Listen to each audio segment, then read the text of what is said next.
screens. Here we go. Here we go. So I'm doing my talks on basic Jewish ideas. So we talked about the people, we talked about God, and then Judy, I didn't see Judy. Judy was there. She's outside. Judy, this is for you. Because I think last week you asked me a question about creation and the 6 days. And so I wanted to pull out some old Jewish sources about that before I get into the topic. And this one source, which is Midrash Rabbah. Midrash Rabbah, collection of sermons that the rabbis gave 2,000 years ago or so in the land of Israel.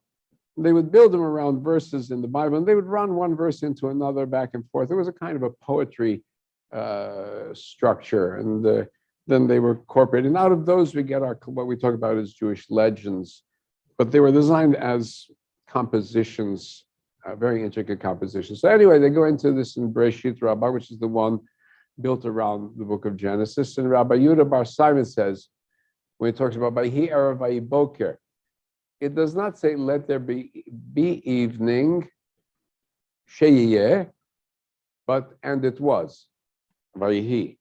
So we derive from this, not that God was creating the evening, but that it's recording an event in time. But he says there was a time system prior to this. System of time prior to our concept of time. That's already there. That's in the year 300, 400. Rabbi Abahu said, this teaches us that God created worlds and destroyed them, saying this one pleases me, this one does not please me, right? The idea, God is experimenting. God is experimenting. One of the classic ones is God tried to create a world based on justice, and everybody got hanged for stepping on the grass, tried to create a world based on mercy, and everybody was killing everybody, and the judge was letting them off the hook. And so he created this world, which is half justice, half mercy, and God says, I pray that this one will survive. And that's creation. So the commentary of the Torah, commentator by the name of Bachya ben Asher, came to the conclusion that there were time systems occurring in the universe long before the spans of history that humans are familiar with. And based on the Kabbalah, I calculated the Earth is billions of years old. Billions of years old. Somebody somewhere said 13 billion in the sky, or 14 billion. And then Maimonides is also a guide to perplex. The account given in Scripture is not intended to be in its parts literal. For if that were the case, wise men would not have kept its explanation secret. And the sages would have not employed figurative speech in treating creation to hide its true meaning. No, they would have objected to discuss it in the presence of common people. It's referring to a rabbinic order that one does not study the issue of creation and what happened before creation in public, because people won't understand.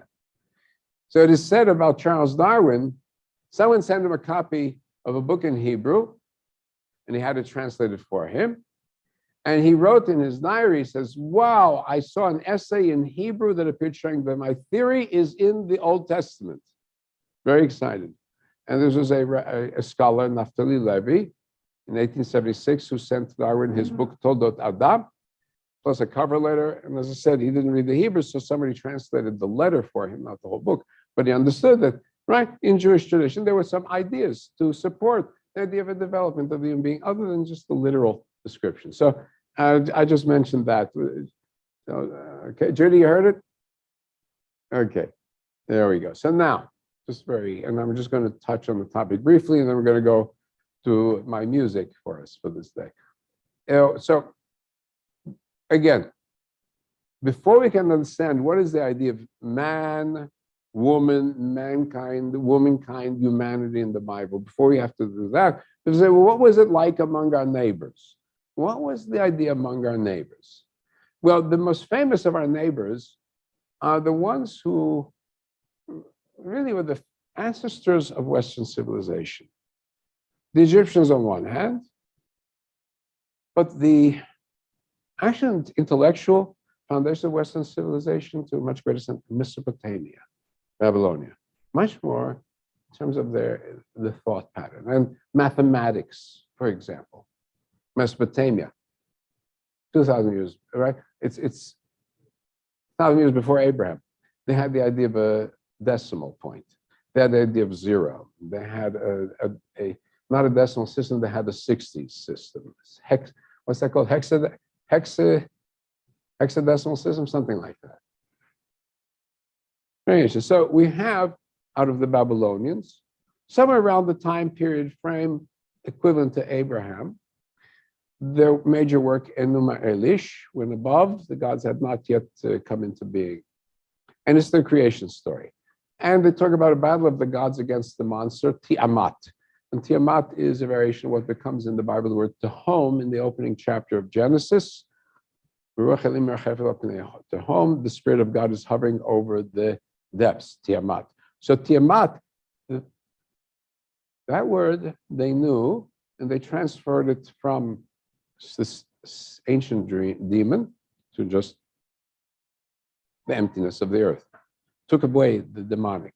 But here, Marduk, who's the god of Babylonia, sets about a new project. So here's the reading. So when Marduk heard the god's speech, this is after the battle over Tiamat and her allies, he counsels that what she had pondered in his heart, I will bring together blood to form bone, I will bring into being Lulu, whose name shall be man, create Lulu, man, on whom the toil of the gods will be laid, that they may rest. Shabbat v'yinafash. Why can they rest? Because human beings are doing the work. What's in the Bible, the human being rests also. Notice the difference. Out of the vanquished monsters, let one of the brothers be given up, let him perish, that people may be formed. They're going to take the monster, chop him up, let the gods assemble, the guilty one be given up, they may be confirmed. Kingu is the one who instigated warfare, who made Tiamat rebel and set the battle in motion, so they bound him. They inflicted the penalty on him, severed his blood vessels, and from his blood he created mankind, on whom he imposed the service of the gods and set the gods free. So human being is made from the blood of the demon. By the way, Adam, we usually translate Adam from Adamah, but there's another shorish, which is the word dam, blood. So the dam Adam ba-Adam, right? He who sheds the blood of a man in a man, right? Blood of a human in a human. So again, reflection of remembering these ancient tales from way back when, and rephrasing them, rewriting them, turning them around. So the human being is basically demon's blood. And then again, upon whom he imposed the service of the gods and set the gods free. All right?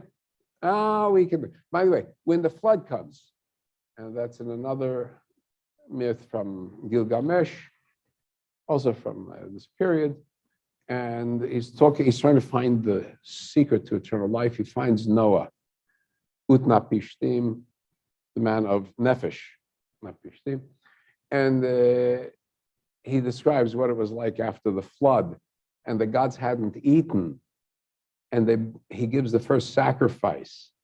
When Noah gives his sacrifice, God gives them a beautiful covenant, the rainbow. When in the Babylonian version, the first man gives a sacrifice, the gods come around and says, like bees, because they haven't eaten all this time. There were no human beings to offer up the offerings. Notice this change. All right, the purpose of the human being is to feed the gods. Okay. Well, how about for the Greeks? What's the human being in the Greeks?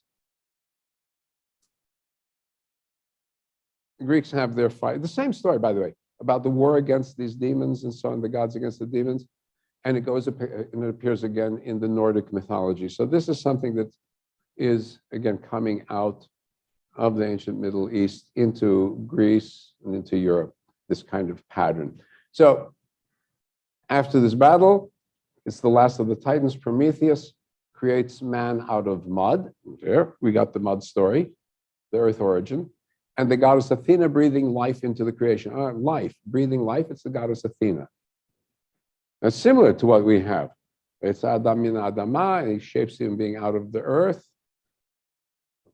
right? And he breathes into him.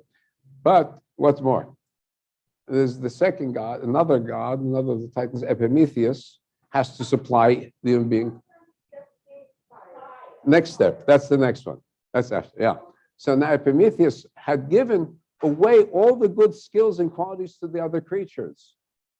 There are no blessings left to give the human beings. Right? Flight is given to the eagles, the high sights to the eagles, power to the left, nothing left for the human being. Therefore, what was left? Prometheus made man stand upright and become like the gods in that he was upright. And then gave him fire, right? And so these two humans, yes.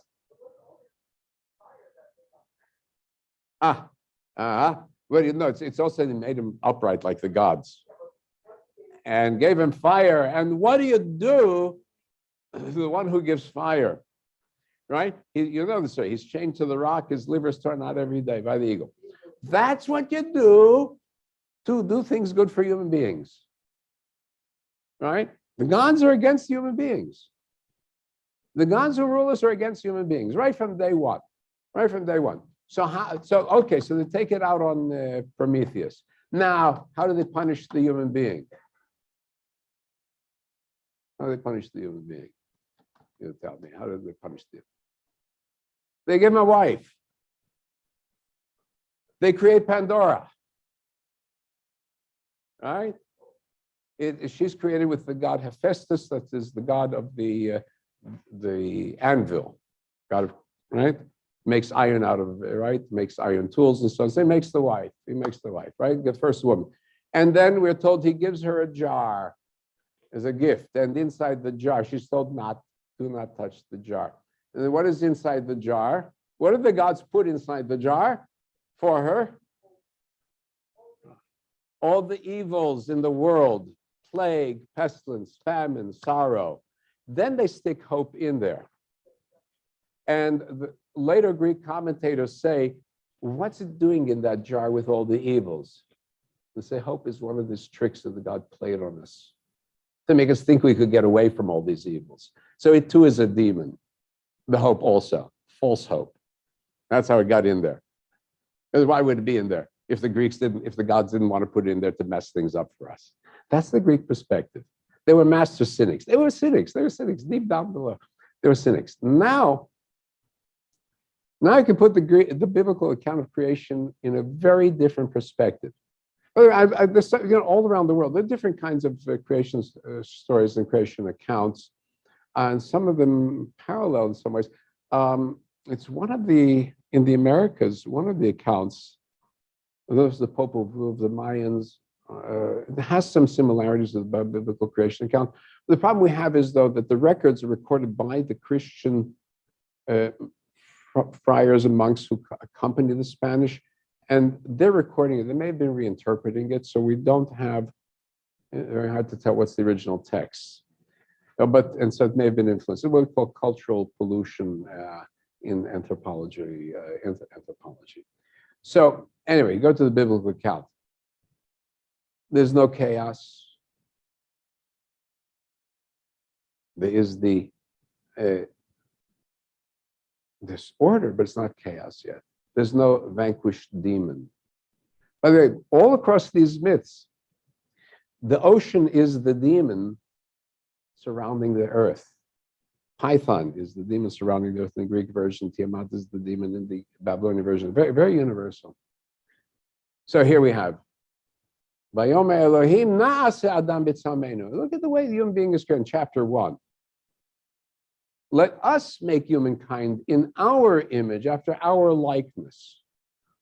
And they shall rule over the fish of the sea and the birds of the sky and all the things. And God created mankind in the divine image. Male and female created he them. And God blessed them and said, be fruitful and bear. Do you see the Greeks saying that? Do you see the Greeks ever saying that to their gods? Right? That's the two foundations of Western civilization, the Hebraic civilization and the Greek civilization. Can you ever see the Greeks saying that?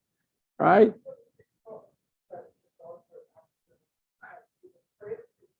Yeah. And they're out against us. I'm not responsible. They're out to get me. That's right. That's right. That's an excuse. Right? I'm not responsible.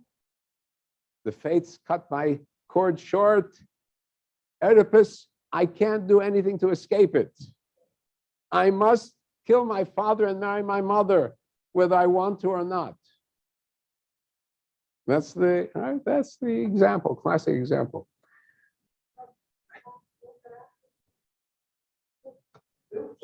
They're messing up all the time. Yeah, messing up all the time. Messing up all the time. So this word, it's very important. Zechar and nekeva bara otam. Keep that in mind. Both are created in this version equally. There's nothing there about punishing the human being or messing him up. All right. Chapter 2 is different, right? There's always Jews. I also have another perspective. Chapter 2. But here again, it's personal. God creates the human being individually, personally. It's not Prometheus, not a second-class God, and it's not Athena who's very bright, but it's not the God. Here it's Vayitza Adam Afar Min Adamah. The Greeks hear it. But here it's the top man is on top. Top man, woman, top is doing it. And Vayipach Ba'apo Nishmat Chaim breathes into him the life. Nefesh Hayah. Creates a living being. Right? It's not the second-class God who is doing this. So, and it's not out of the blood of the demons. Also. And then now in chapter 2, goes ahead. So the other creatures are just created after the fact. The human being gets the center of attention. And notice this is yeah. So in chapter 2, yeah, in chapter 2, it's reversed. In chapter 2, it's reversed. If the human being is created, the human being is lonely, then God brings the animals onto the scene. They're not good. The human being looks at the cows, the cats, the dogs, the monkeys, everything. Can't live with that. And then he says, right? I will create, what's the whole point? Ezer kenegdo, I will make a helper corresponding to him, kenegdo, meaning the equivalent of him. So the female is not a punishment, and she's not second class. All right, the male is first, but the male is, so the Midrash goes into various explanations, right? This is actually the original human being is bisexual, linked together at the rib, two creatures linked together, means separated. That's the way to explain. Then, of course, there's the other version, which is the nasty version, which is that the first marriage didn't work out. That's where they're created together. And then the wife says, hey, I'm equal to you. And they get into a fight and she runs off. And that's the origin of Lilith, the demon. That's the, right? But that's the legend, yeah. Lilith, no, it's an old legend. We're not sure where it is from. There is I think Lilith appears somewhere in the Bible as a night demon. And then, as I said, the legend grows out of that, trying to give an explanation of why you have two different versions of creation of the woman. Anyway, what's the whole point? There's a kenegdo. Okay, now what about fire for Jews? Man falls, he's in trouble. Man blames the woman, the woman blames the... Okay, that's human beings. God now has pity on the human being, so we know that he gives them the fig leaf that we heard about. But the other thing is that now we come into a midrash, darkness sets in, and the human being says, oh my God, I'm going to die. I'm going to die. I'm going to die. I'm going to die. And so God chose man to take two stones, hit them together, create the spark that causes fire. So instead of Prometheus doing it against the will of the gods and being punished, this is God's gift to humanity, is the ability to chase away the darkness. Very different perspective, very different perspective. God may be upset with us, but he has hope for us. If we have problems, it's our doings, not from the gods. And again, we have the, yeah.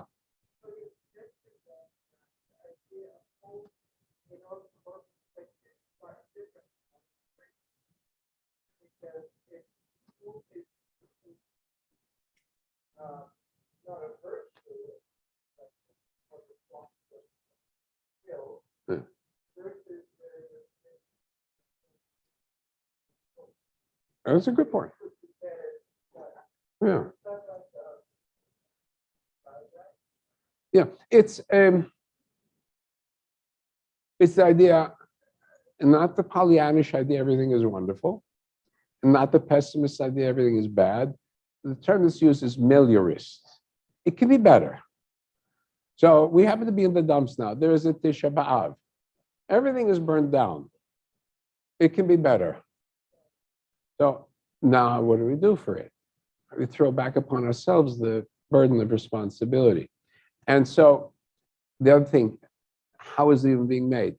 Salem, I said here, Prometheus makes the human being upright, to be like the gods are angry. In the biblical account, it's a gift from God. B'tzalmeinu kidmutenu, a reflection, silhouette of God, a reflection of God, not exactly God, but something indicating God-like. And so and the way the human being is made in chapter 1, Naaseh, it's les majest, the royal we, right? It is we Queen Victoria, we are not amused, right? You ever hear that phrase? We. It's the royal we, because indicating everywhere else it's singular, now for the human being becomes the royal we. All right? And in our pattern, as Rashi says, with the ability to understand and reason. The what? Royal we. It's an old English usage. Old English usage.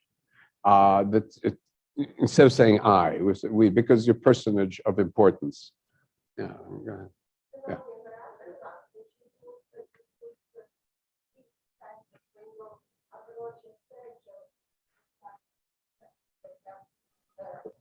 Yeah. That's the you and you. Yeah. Sie und du. Yeah, like in German. Yeah. All the European languages except English. English lost it. It had it, but it lost it. Yeah, but Hebrew never had it, but Yiddish has it also. So anyway, from the Ramban, Nachmanides, what does it mean about why is man made? Man is similar to the lower and the higher beings in appearance and honor. In likeness, his body is compared to the earth.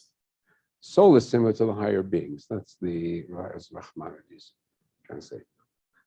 Okay. And now, the unique value of each human being. The unique value of each human being. Discussion in the Talmud. What's the most important phrase in the Bible?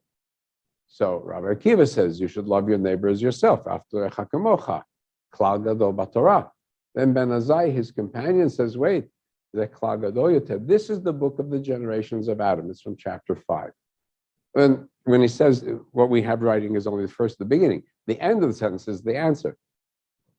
B'Tselem Elohim bara otam. He created them in the image of God, right? That's where the greatest sentence of the Bible is. And the commentary goes, lest one say, because I was accursed, let my friend be accursed with me. Rabbi Tanchuma says, if you do so, know whom you are cursing, because God created man in the divine image. An attack on the human being is an attack on God.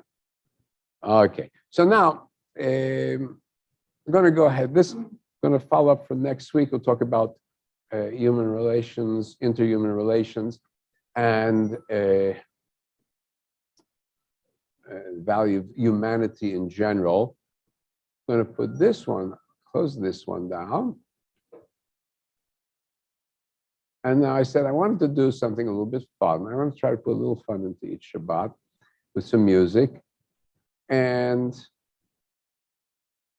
there's a song, it's a Shabbat table song, a dinner song. It was very commonly sang after Shabbat dinner, Dror Yikra.